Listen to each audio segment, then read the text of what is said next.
I remember when the Expendables came out a couple of years ago. The Expendables was every amazing thing from the 80s at once, all wearing black in night scenes. So what did you see? Nothing! It was just amazing fanfic when Sylvester Stallone got all of his friends together and said, "Let's all make a movie!" So they're all just up there in his treehouse for the weekend, just clearly cranking out the script. Who's the movie? Oh, what is that guy's name? Jason Statham! We're doing the movie! Who's doing the I want to shoot a gun out of a plane! Okay, that's gonna be really cool. Jason, what do you want to do with the movie? I do Kung Fu. Okay. No, Jason, you can really do whatever you want for the movie. What do you want to do for the movie? I do Kung Fu. Oh, I gotta tell you. You can do anything you want in the movie. I go Kung Fu. I do Kung Fu. Jesus Christ. But the Expendables failed to have the ultimate 80s attack. Everything good about the 80s piled together. Now, when I'm talking about this, I'm talking about bringing back all of the classics and having them do one final attack, some ridiculous parody that almost I end almost all my shows with. Now, we need something ultimate for everything from the 80s to attack, and that will very clearly be some random Russian dude who was the villain in every 80s action movie, or a British guy, some guy with an accent.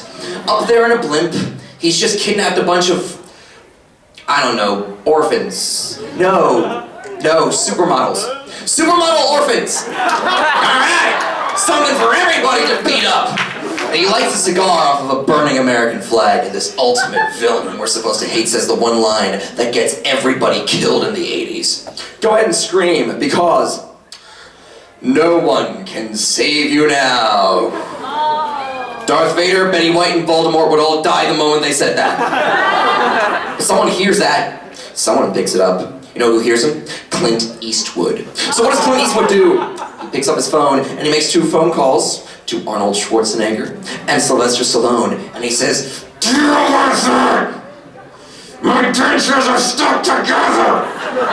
Putting all their differences aside, Arnold Schwarzenegger, the Governor himself, and Stallone shake hands and decide to commission the A-Team to create the ultimate car of the 1980s. They are going to spend a week in the Top Gear, whatever you want to call it, motorcycle hut, and they are going to crank out a car that makes Twisted Metal look like Mario Kart. They're going to combine the Ecto-1, Kit from Knight Rider, and Doc Brown's DeLorean into the Ecto-Kit-Lorian, this ultimate hideous van. And what is going to power it? Steven Seagal and Chuck Norris kicking it once. It will launch up, because apparently that's how gravity works now. It will take the ramp off of toward the highway to the danger zone and start flying up. Now, who do you get to drive? The Ecto-Kit-Lorian. Who is the single greatest cop cool enough to grab the steering wheel? John McClane himself, Bruce Willis. Bruce Willis, whose hair has grown back, autumn locks fluttering in the breeze with RoboCop running shotgun and posing as GPS. Well, you've got Keith Richards zoning out in the background. Now the Ecto-Kit-Lorian is flying up fast. I'm talking really fast. I mean, the air conditioner is no longer working. I'm talking that the radio gets stuck to Metallica and classic rock and Bob Seger, and the air conditioner just starts blowing steaks, like medium well steaks and A1 steak sauce. And the Ecto-Kit-Lorian is flying so fast that the Russian blimp catches it, and he launches a bunch of red missiles at the Ecto-Kit-Lorian wearing these little Russian fur hats. So all the missiles are charging at the Ecto-Kit-Lorian, and John McClane, Bruce Willis, stands up in the sunroof and deflects the missiles with the ultimate symbol from my home city of Philadelphia. You want to know what that is? A cream cheese stuffed cheesesteak wrapped in a soft pretzel and dipped in Italian water ice. Because I'm from Philadelphia. We have flavors like raspberry, blueberry, and strawberry, and mixed berry. This works. He deflects the missiles using a cheesesteak, basically.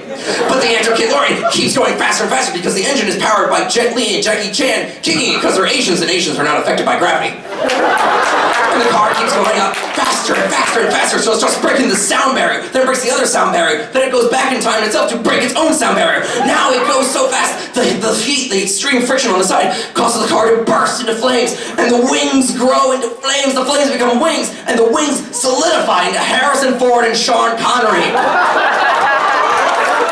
who grabbed every Disney pretty boy wannabe action star by the scruff of the Dolce & Gabbana polo shirt and say, "Get off my genre!" Now the Exo DeLorean is going faster and faster, and because on the roof, standing on the roof in the hood of the car, the two greatest symbols of everything machismo of the 1980s, Hulk Hogan and Mr. T, have completed the fusion dance. And they are going to pull back the single greatest arrow ever constructed by man. It is powered on the greatest bow ever constructed by man. They're going to pull back an arrow tipped with the chin of Bruce Campbell. Tipped with the head of Bruce Campbell. The arrow is Bruce Campbell. They launch Bruce Campbell so fast he breaks the time barrier and he flies right through the blimp and the blimp explodes and the Russian dude is defeated. But that's not it, because Thanksgiving and Christmas have been saved all at once. That's right. Follow me on this. So much badassery was used in this one attack, time itself has had its butthole ripped anew. And all the great American cinema action stars start falling through the time vortex, and they start beating up commies and Nazis and hipsters and beatniks and zombies and weird people. People like James Dean, James Cagney, people like Marlon Brando, young Clint Eastwood falling through The Rock before he cut off his nutsack and handed it over to Disney. They start drop-kicking people and throwing halos made of barbed wire and broken whiskey bottles. And there's just this massive carnage as everything starts flying to the streets. And America is safe. America gets universal health care. All those turnstiles and those backwards traffic cops in New Jersey finally get real jobs. The SATs get canceled. Everybody passes the standardized tests. Snooki and Glenn Beck give each other laryngitis and AIDS, and Firefly gets a second season!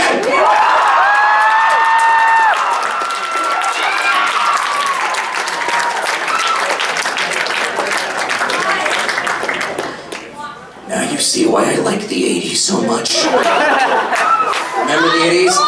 Well, I do. And I promised you guys yesterday